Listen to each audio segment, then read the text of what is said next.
Hello and welcome. This is rooflemonger, my friends. Today we're going to be talking Tekken 8 and specifically about customization options in Tekken 8.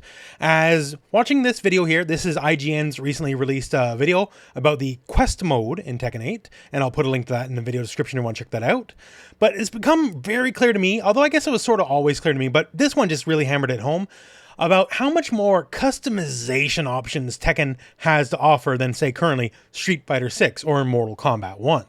So, say Street Fighter 6, costume number 3 for all the characters. We've seen a lot of them, at least in terms of like concept art and all that, not necessarily in-game models, and we've been waiting and waiting and waiting and waiting, and Street Fighter 6 has been out now for over 130 days, and we haven't seen hide nor hair of these outfit number 3s for all the characters. And sure, yes, do we gotta pay for them? Absolutely. But we will pay for them. Like, as one thing I know as long as I've been doing this is we love costumes, we love outfits, we love customization. And that's seemingly where Tekken 8 might be kicking in everyone else's heads. On the flip, Mortal Kombat 1 does have some costume 3s. Costume 1, 2, and the colors for them you just unlock by character mastery progression. But costume 3...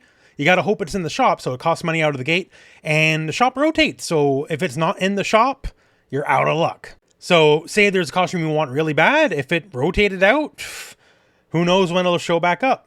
I remember specifically for the Kano and Scarlet costumes that were like kind of like the cultural costumes for MK1, that was a big issue, because I think you had like maybe 2 opportunities ever for like the lifespan of the game to pick those up, and if you missed them, tough luck, that sucks. Now, compare that to, say, Tekken 8. In the IGN video alone, you can see some very interesting customs for the characters, because once again, you don't even have to use the default outfits. You have all sorts of interesting items you can make characters with, like, look how stupid that Brian looks, right? But it's the good kind of stupid. That's the kind of things that are really fun. Costumes and variety and customization are really good. They add a lot of value to the game. Like, even on the most base level, we now know that every character in Tekken 8 will have at least 3 unique costumes. So you can see here, when it comes to costume select, you can choose your default costume, color 1, color 2, costume 2, and costume 3. Some of the costumes, specifically costume 3, looks like a throwback to, say, whatever they had in Tekken 7. Well, the character was in Tekken 7 anyways. But yeah, so we have 3 unique costumes out of the gate. And of course, we can do a lot more than just those base costumes, because we have all the customization bits. And also, some of these costumes are really sick. So like, hey, classic Tekken King, cool, like it.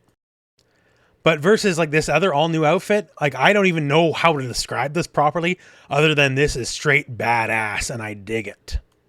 But now let's take Kazuya as an example. So he has the default outfit, the big purple leather jacket, the more classic business outfit that you've seen him rock in many other incarnations of the game. And of course his more, well, the original karate traditional outfit, right? So that's all well and good. But then I went through some of the older trailers, and you can see just with Kazuya alone how much further the rabbit hole goes, right? Like, I imagine a fair bit of these will be like universal custom options, like most characters could wear these jackets, and various gewgaws of accessories. But still, it's a dang sight more than what the other offerings for the other major fighting games are currently.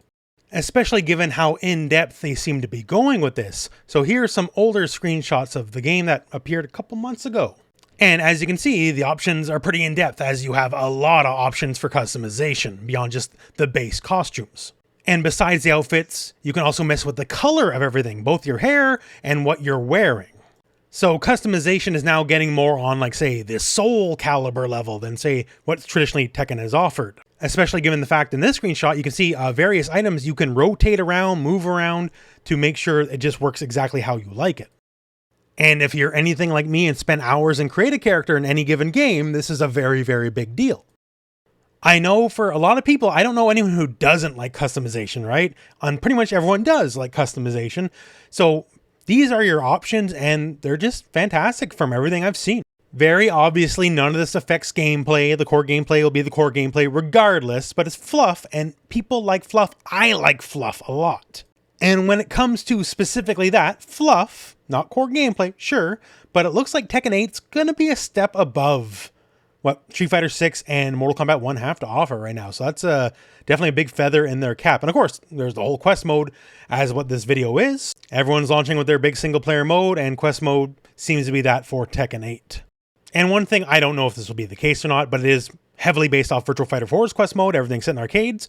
You may notice there's a bunch of classic games in the background, including some classic Tekken games in the background. They seem to be stills, JPEGs running, so I don't know if it's a full game, but it would be awfully nice if, say, like Street Fighter 6 currently does, where you can play older Street Fighter and Capcom games in the arcade machines. If you could do much the same here, that would be great. It would add a lot of extra value to the game. It could just be background dressing, I don't know, right? But it would certainly be a fun and valuable addition to the game if they could manage to pull that off.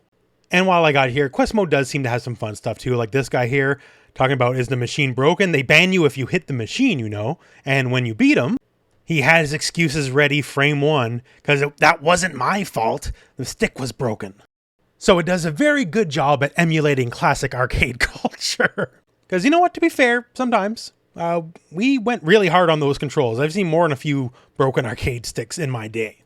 Tekken being Tekken, they also customize the UI, so it's showing you how that works. And we get a little hint here, so might as well show it to you while I'm showing you the video. We now know our next stage for Tekken 8. It says here, Celebration on the Seine, and you can see the Eiffel Tower on the background. So yeah, this is the Seine River, and you can see the Eiffel Tower from the Seine. So it looks like we got a Paris stage coming our way. And that's basically the video. So not necessarily breaking news or anything, but the IGN video, once again linked in the video description, kind of just opened my eyes to like how much customization options are going to be around. Made me backtrack and look at some of the other videos, some of the other marketing they put out for the game. And it makes me realize, you know, at least on the customization front, the outfit front, Tekken 8's probably going to be crushing Street Fighter 6 and Mortal Kombat 1. Now, this isn't condemnation of SF6 or MK1, far from it, but just go to show that for Tekken 8, it looks like you might be getting some pretty big bang for your buck. And on the Tekken 8 note news, well, we also have the closed beta test happening this weekend. I myself am in the beta test, so I'll do my best to stream, play, gather footage, all that kind of stuff, and check out all your favorite streamers for that, I'm sure, because they'll be playing as well. In the grand scheme of things, Tekken 8 isn't that far away, as it is a January release. And that means it's going to be in your hands sooner than you think, really. So Street Fighter 6, Mortal Kombat 1, we have Grand Blue Fantasy vs. Rising, Tekken 8, Under Night In-Birth 2. There's a lot going down for fighting games, to say the least. If you're watching this channel, that means you're probably like me, and therefore you're picking up every single game. So make sure to put some money away in the bank for that, because it's going to be costly. That all said, though, my friends, that is the video. So thank you very much for watching. Hope this video has found you well, and go out and play some Tekken.